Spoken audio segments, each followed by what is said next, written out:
Okay, hey everybody, I am back again.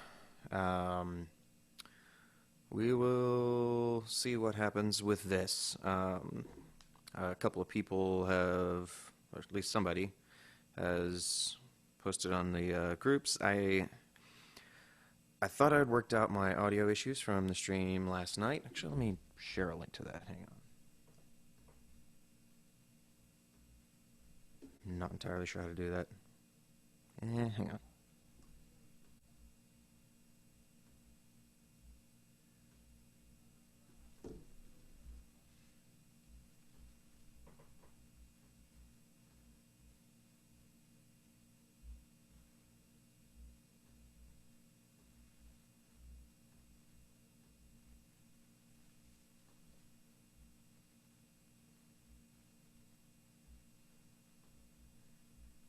Apparently, I'm really terrible at linking things on Facebook.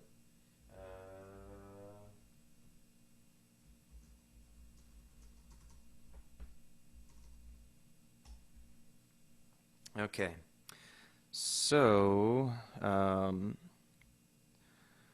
I thought I had figured out my stream quality issues from last night, and allegedly I kind of did because normal patches sound great. But then I decided to make a new patch. Actually, it's an incredibly simple one. I was talking a lot last night about voice architectures and oscillator counts and uh, virtual analog versus actual analog. And as I stated, the Virus TI is a virtual analog. Now, what that means is obviously it's using a processor, a CPU, to do all of the work, which also means that unlike a traditional analog synth, it is not actually limited by the hardware paths of the oscillators. So there isn't really a fixed number of oscillators that it can generate. It is limited solely based on how much processing power is available in the DSP at any point in time, which was another topic that I touched on about onboard effects. And how those can steal resources from the DSP. What I created here is one of the scenarios where that definitely comes into play. Normally, this thing is insanely powerful, so much so that that wouldn't even be an issue. However, what I did here, it pushes the limits. Um, the virus has a model called the hypersaw, and that's not uncommon. There was actually a discussion thread on the forums about. I actually posted a video that a guy recreated a modern hypersaw sound using 10 different analog synths. It sounded really, really good just because analogs sound incredible. Um, However, even with this incredible gear that he was working with, um, he maxed out at I think 49 oscillators, and he was running monophonic to get that to that point. Um, all every single voice, even in the polyphonics, was being used to generate another one of those saw waves. Um, and the maximum was 49. Now, realistically, there's no good reason to go past that. Um, Once you go past that point, you start hitting an area where you're kind of doing more damage to your sound than good, just because there is so much going on. But you can still have some fun with it. So what I'm going to do here is actually recreate that patch again. Now, whereas last night I had a camera on my setup here, I have now figured out how to route the audio so that you can see what I'm doing here in Ableton as the plugin host for the Virus TI control plugin, which is pretty phenomenal control. They did a really good job replicating all of the functionality. Actually, there's a lot more here, stuff that's a lot easier, like uh, art pattern programming and whatnot, that is beyond what you can do with the interface. Um, I'm sorry, with the built-in interface. Um, so I'm going to be using that so you can kind of see what I'm doing. I'm starting this out just with it's called the init patch, just the basic oscillator 1 and 2 are on equal balance. They're both plain old classic saw waves. It is incredibly boring.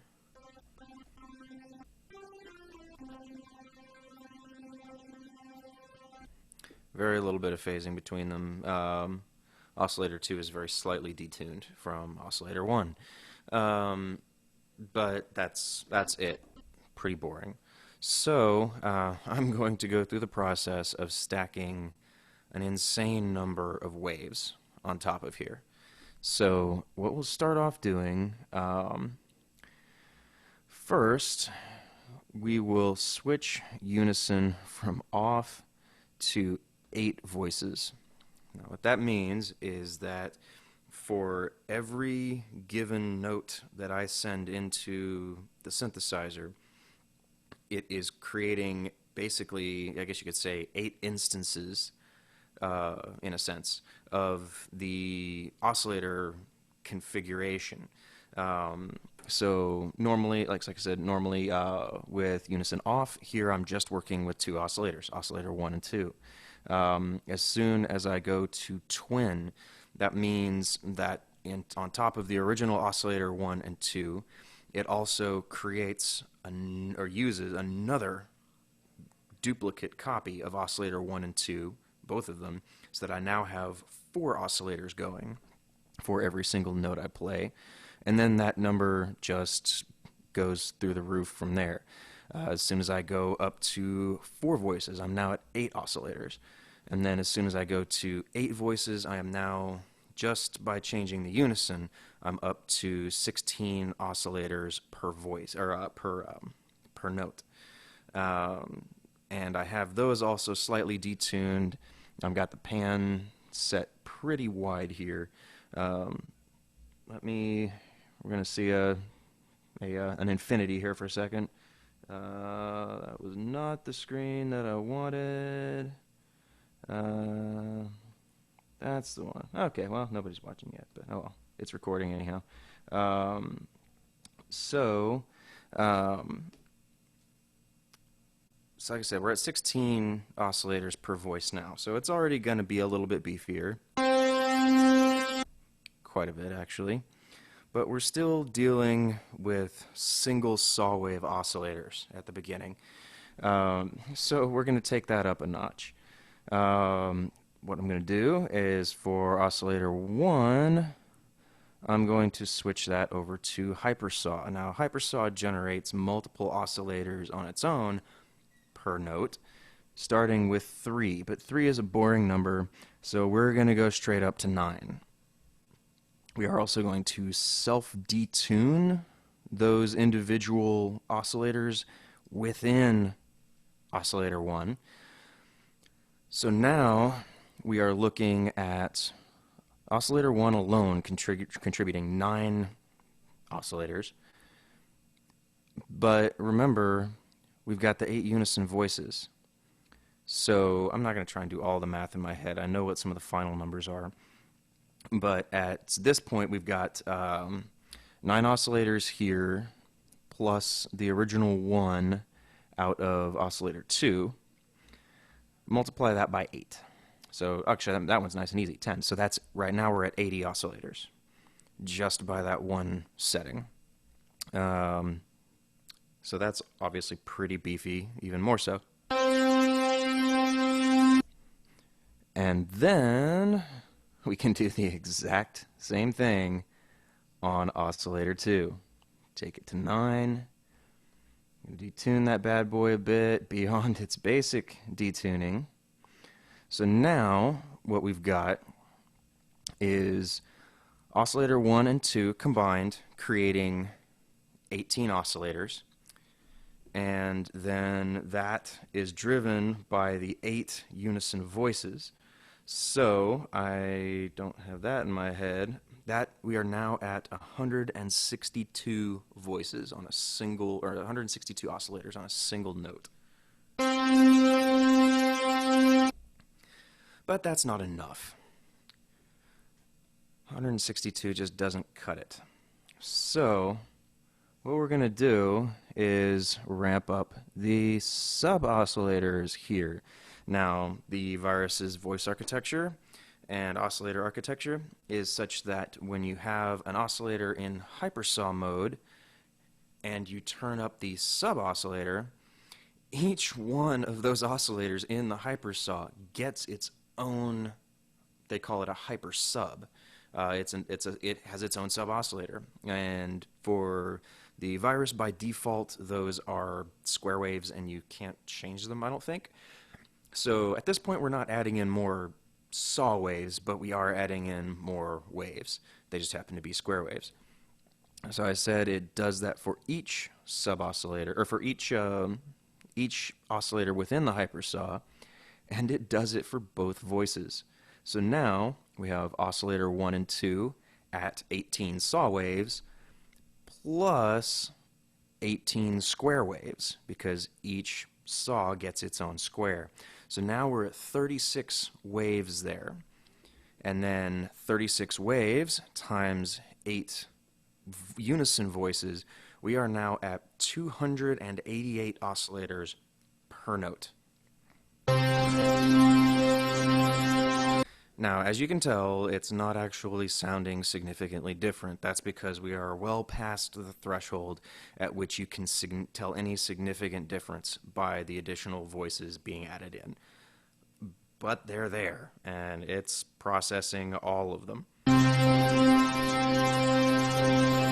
That is 288 waves. So, that means when you do something like, well, just for fun of it, I was doing effects. I'm going to put some effects on again, and we'll hit that again.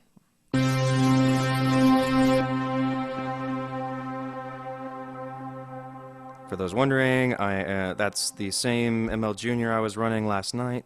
I've got the time factor in a kind of a vintage delay setting at the moment, and the Big Sky in the cloud model with their mix at about 60%, I'd say. So that sounds pretty great there. But 288 oscillators isn't enough.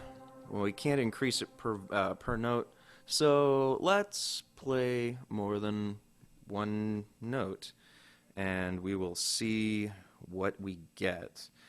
I'm going to play 5 notes.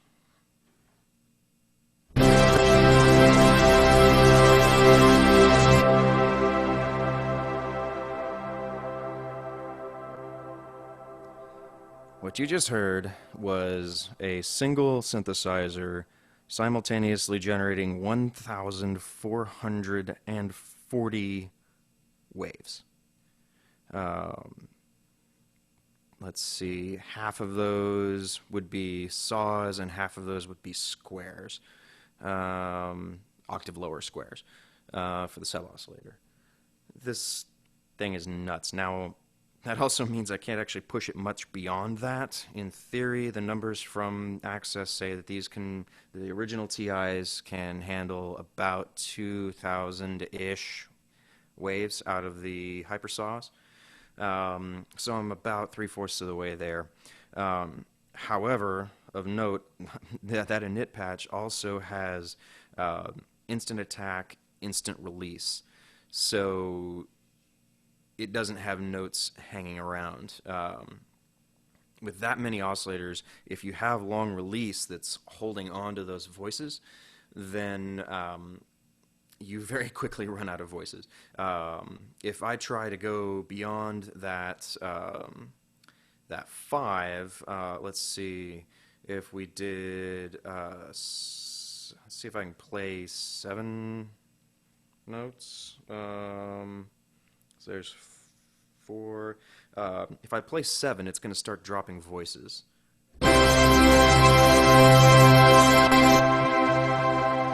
Probably heard it cut out there just a little bit. Also, one of the notes that I was playing in there did not make it because that 7th one was over the threshold. There were not enough there was not enough DSP resources to allocate to properly generate that voice, so it just dropped it entirely. Um, Now, that was one chord, obviously. As I said, instant attack, instant release. If you increase your release so it's holding onto notes, then that would mean that if a single note is 288 oscillators, I would not be able to have more than 6 notes have their envelopes active at any given point in time. So even in polyphonic mode, that does limit how much you can play. Um, so it's just a weird side of this stuff that you have to consider. Um, that one of the nice things with analogs is that it's incredibly straightforward. You have an exact number of oscillators available, and you have an exact number of hardware voices, and so it is incredibly predictable as to when you will lose voices. With these virtual analogs, they get a little weird just because of that variability based on DSP resources available. If I were to start turning some of the onboard effects on, I would start losing voice oscillator capability. Um, Granted, not a whole lot, but I would start noticing those voices drop out sooner. But anyway, we'll have this be a short demo tonight, but that was a little bit of fun there, generating an insane number of waves. And I'm probably going to do some more videos in the future, just making up various patches as I go. I'll keep the virus control interface up so you can actually see what I'm doing there, as opposed to a whole lot of glare on a hardware surface. But anyway, hope you enjoyed it, and I will see y'all around.